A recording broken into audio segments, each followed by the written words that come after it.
Before there was shame, there was breath, and it came from God.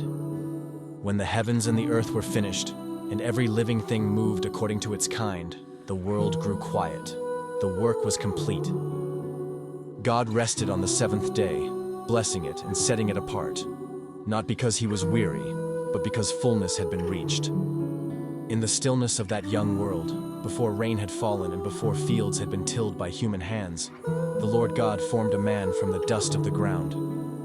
The soil that lay beneath the sky became shape and substance in his hands.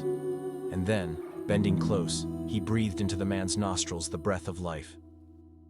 The dust stirred, chest rose, eyes opened, Adam lived. The Lord planted a garden in Eden, a place of beauty and abundance. Trees rose from the earth, pleasing to the eye and heavy with fruit. Rivers flowed outward, watering the land and dividing into 4 great streams. At the center of the garden stood 2 trees, the tree of life and the tree of the knowledge of good and evil.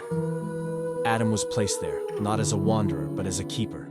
He was given work, to tend the garden and guard it. The world was good, and his labor was part of its goodness.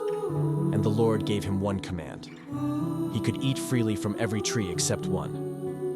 Of the tree of the knowledge of good and evil he must not eat, for in the day he did, death would follow.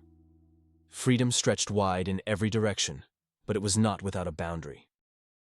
Yet in the midst of abundance, something was incomplete. It is not good for the man to be alone. So the Lord formed every beast of the field and every bird of the air and brought them to Adam. One by one they passed before him, and he named them. His voice gave them identity.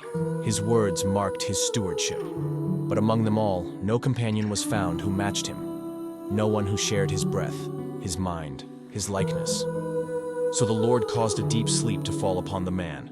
And while he slept, God took from his side and fashioned a woman. Not from dust this time, but from living flesh. When Adam awoke and saw her, recognition filled him like light. Bone of my bones and flesh of my flesh. She was not stranger but counterpart, not rival but equal. And the two were joined, one flesh, united in a bond that would define human love from that day forward. A man would leave his father and mother and cleave to his wife, and together they would form something whole.